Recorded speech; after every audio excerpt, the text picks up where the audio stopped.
Nice to see you again. How are you guys doing? You sound good. You look good. We're going to have such a good time. I'm glad to be here with you again. How many of you have been hypnotized before? Raise your hand for me. Not very many of you at all. Oh, my goodness. How many of you have never, ever seen live stage hypnotism before at all? Oh, shut your mouth. Well, we're going to have fun. Now, what I'm really doing here is not just making conversation. I'm trying to assess what level of familiarity the people in the audience have with hypnosis. I want to know how many of them have already been hypnotized and how many have never ever seen hypnosis, so that I can decide how much time I'm going to have to spend getting quality hypnosis subjects up on stage. Here's the deal. Let me tell you a little bit about what I do, and so you understand what's going to happen here tonight a little bit better. This is a big time year for me. I travel a lot, but I pretty much just perform for colleges. I tour all over the United States performing for colleges, and that means I spend a lot of time in hotel terminal lobbies and airport terminals and bus stations and stuff. I travel all the time, and when I'm traveling, I meet folks. And I make small talk with folks, and eventually when you do that, you travel and you talk with people, they end up saying, why are you traveling, or why are you in town? And for me, that involves telling people what I do for a living. I always have to say, I'm here to do a hypnosis show for this college. And when people find out what I do for a living, they always ask me one of two questions. Really, at its core, it's the same question. They always either say, is that real? Or they say, does that really work? And so for so many of you here who have never seen this kind of thing before, some of you must be wondering the same thing. Now, this section accomplishes two goals. First of all, I'm showing them by explaining the commonly asked questions, is it real, does it work, that they are not unusual. I want them to feel comfortable that they have the same questions that I get from people all the time. The other thing that this does is it addresses those very questions and gives me a chance to establish my authority as a credible and knowledgeable professional hypnotist. Let me assure you that everything you see here tonight is completely real. This is not a magic show. This is not some sort of illusion. I'm going to use a set of skills and techniques that I've been trained in that help people change their brain waves to a different pattern of brainwave activity. We live in this amazing technological age where we have functional MRIs, positron emission tomography scanners, electroencephalograms. We have all these computerized measurement systems today that we can hook you up to, and they'll either measure the electrical activity in your brain or the way that the blood flow in your brain changes depending on how you're using it. So we can hook any of you up to one of these machines, we can put you in hypnosis and watch your brain activity change on a computer monitor. And we verify that this activity exists, and researchers are doing more around that all the time. The reason I'm telling you this is I want you to understand this is completely natural. This is the way your brain is built. You are hardwired for hypnosis. You have to make people feel comfortable. So by telling them that they're hardwired for hypnosis, I'm giving them reassurance that they are completely capable of having this experience. Then we move on in the course of the pre-talk to get into the finer details. But you need to have some moment in which you clearly make people understand that this is not unusual, it's normal, it's natural, and that anyone can do it. You just don't usually do it like this. You ever been in class, you get bored, you start to daydream? You get more and more into the daydream, and sometimes you get into your daydream so much that even though your eyes are open, you don't see the classroom anymore, you see what you're daydreaming about. Like it's a movie almost. You ever had that? Not everyone does, but a lot of people do. It's called reverie. It's a very intense daydreaming state. Or a really common example would be what they call highway hypnosis. You're driving down the highway and it's boring and monotonous and the dashes keep coming at you, and eventually you sort of drift away. And a mile and a half later, you snap out of it, and you sort of wonder why you didn't careen off the road in a fiery ball of death, right?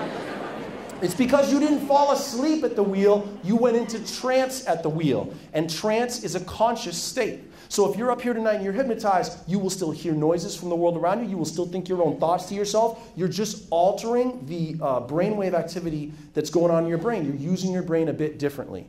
It makes you able to make your imagination more powerful, increase your creativity, and have a really fun experience.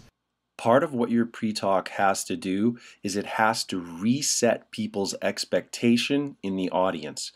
You see, people are going to come in with the expectation that maybe hypnosis is like falling asleep or being unconscious. And then even if they believe that and they volunteer, if that doesn't happen, then they could think, well, I must not have been hypnotized. So by confronting some of these false expectations and setting up more healthy, normal expectations, you're setting the stage for them to have a more positive and stress-free experience. Now, how many of you have seen the movie Office Space? Some of you. Okay, this movie's like 13 years old, so it's not as many people as it used to be, but there's always some. And this movie perpetuates a really big myth about hypnosis. In Office Space, the main character's name is Peter, and Peter hates his job. He has one of those corporate cubicle jobs, and he hates it so much he's depressed. And one day, he's so depressed and he's down, his girlfriend says, look, why don't you go see that hypnotist that helped me quit smoking? Maybe he can help you not hate your job so much. And Peter's so desperate, he says, I'll try. So he goes to the hypnotist's office, and he says, can you actually hypnotize someone and not hate their job? And the hypnotist says, yeah, I can do that. So he puts Peter in this nice, comfortable, lazy boy chair, and he gets him hypnotized. In the middle of the hypnosis session, the hypnotist has a heart attack and dies. And you're laughing about it. That's nice. Makes me feel welcomed. So Peter gets stuck in hypnosis, and he goes back to work still stuck in hypnosis, changes the way he thinks about things, changes the way he makes decisions, and all this crazy stuff happens to Peter because he goes back to work stuck in hypnosis. This movie was super, super popular when it came out. People are still watching it today because of it. Millions of Americans think that if they let themselves get hypnotized, they might get stuck in hypnosis like Peter did. That's not real. They just did that to make the movie work. It set up the whole story of the movie. If you're up here tonight, you're in one of these chairs and you're hypnotized, and in the course of this show, I have a heart attack and die. Well, now we're laughing over here. These guys were like, we'll be good this time. This one's like, no, that's good. The bald guy did. So you'd hear me tip over and hit the floor, and you do think your own thoughts. So you'd think, oh my God, that bald guy died. And then you would probably think, I don't want to be up here with a dead bald guy, and you'd just decide to turn it off and get up and leave, all right? On a more serious note, if the fire alarm went off, you'd hear the fire alarm, you'd think, I got to get out of here. You'd turn the hypnosis off and get up and leave. You always have that ability. You're not stuck. You're not in voodoo. You're not in control of someone else. You are fully aware of yourself. It's just that most people want to stay in hypnosis for the whole show because it feels so nice. Your blood pressure goes down, your muscles relax. It's a very, very nice experience to have. Now you'll notice that this is more expectation setting. But not only am I sort of creating the expectation, but I'm making sure that I create a positive expectation. I'm telling them the good feelings that they'll have from having this experience. So really, it's what is generally thought of as dangling a carrot. You're at the point now where you've been building and building your presentation. You really want to get people to want to give it a try. And this sets up the next section, which is actually doing a suggestibility test to build their confidence even more and make them feel like they could be a good hypnotic subject. Now, let's do something to find out who might be able to get hypnotized tonight. We'll do a little exercise together, okay? Even if you don't want to be in the show, you might want to do this exercise just for the fun of it, okay? Here's what you do. Put both of your feet flat on the floor, sit up relatively straight and tall, and then take your two arms and bring them up shoulder high, straight out in front of you. I'd like you to take your right hand and turn it so that your right thumb points straight up to the ceiling, and I'd like you to take your left hand and turn it all the way over so your left palm is flat up, okay? Now you're going to take a nice, gentle breath in, and then breathe out and sleep. Oh, I'm just messing. I'm just kidding. All right, come on.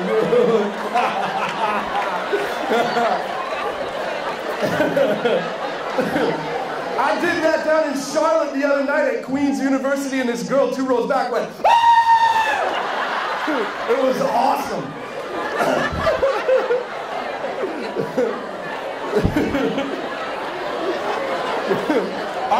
All right, no, we really will do it though. All right, here's your feet flat, put the arms up like I said. Right hand with the right thumb pointed straight up, left palm flat up. The goal here, seriously now, is to assess how suggestible you are. So what you want to do is you want to use your best imagination to picture everything I say to you as realistically as you can inside your mind, okay? You want to make the inside of your mind like a high-definition TV screen. Take a nice, gentle breath in. Just breathe out gently and let your eyes close. Focus inside your mind. You're going to activate what is popularly known as the mind's eye, like having a big, gorgeous movie screen or an awesome high-definition TV screen inside your mind.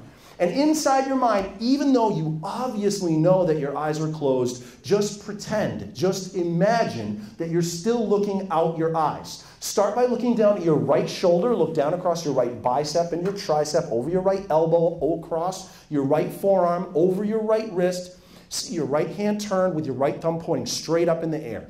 and you feel the arm out in front of you for real, you know it's really there, put feeling it for real and seeing it in your mind together. Integrate those experiences. Then turn over to your left shoulder, left tricep, left bicep, left elbow, left forearm, left wrist. See your left palm flat up. Look at the lines on your palm, rings, watches, bracelets, anything like that that should be there. Put it there in your mind. And you feel it for real out in front of you. You know it's really there. Put feeling it for real and seeing it in your mind together. Integrate those experiences.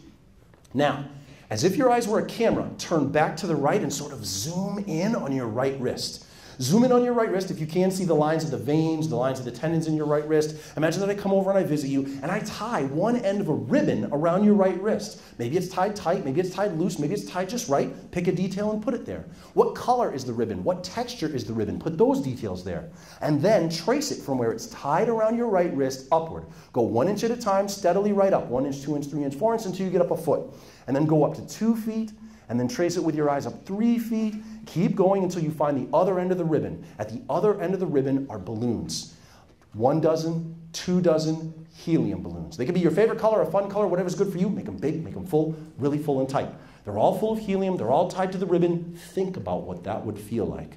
Think about what it would feel like to have a dozen helium balloons all tied to a single ribbon that's tied to your right wrist. And don't make them like a photo, make them like a movie. Let them float back and forth, swaying forward, backward, around, floating, swaying, rising, lighter and lighter with each moment that goes by. And they're pulling that ribbon tight, the ribbon's pulling on your wrist, and your right arm gets lighter and lighter. But now, turn and look down to the left palm. Look at your left palm. Imagine that I come over and I put the biggest book, the biggest dictionary you've ever seen in your life on your left palm now. Big, heavy, 4 inches thick, has all the words of the English language in it. It's the biggest dictionary you've ever seen. And it's pressing, pushing heavy on that left palm. The whole left arm getting heavier and heavier, more and more tired, maybe starting to itch or tingle or burn in the muscles a little bit. And it's not your job to hold it up, it's your job to let it get heavy.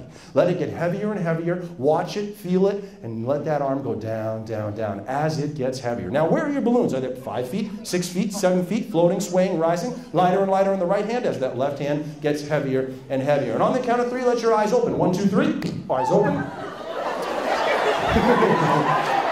That's pretty fun, right? So now, really, you've given them a very small hypnotic experience just by doing that suggestibility test, and you get them excited. Hopefully, this also gives them confidence that they might be able to take the next step. So what we're really doing with the suggestibility test is we are looking for people who are good and might make a good subject, but we're also trying to build confidence and increase our own chances of getting as many good subjects on stage as possible. When you open your eyes, there's really only 2 real outcomes there. When you open your eyes, either your arms had separated or they hadn't, and they were pretty much in this, or exactly in the same places when you started the exercise. If when you opened your eyes, your arms are in the same places when you started the exercise, you suck at hypnosis. No, I'm just kidding. What it actually means is there is some level of nervousness or resistance, and that may be at the deep level of your mind. Consciously, you may be like, Paul, I'm not nervous, but if even a little part of you in the subconscious level of your mind is like, there's a lot of people here, I don't want to do this in front of people, so it's not going to let it work. But if when you opened your eyes, your hands had separated, you've got the suggestibility we need. And the more rich and vivid your experience is, the more suggestible you are. If you're able to see the textures, see the colors, really get into it, then you're even more suggestible. The more suggestible you are, the better a hypnotic subject you make. So now it's time for you to assess what I just explained to you and decide, are you cool and done and just want to watch the show, or would you like to maybe be in the show? Because again, I can't make you do it, I can only help you do it. So you choose whether you're going to proceed or not, and we'll proceed together, okay?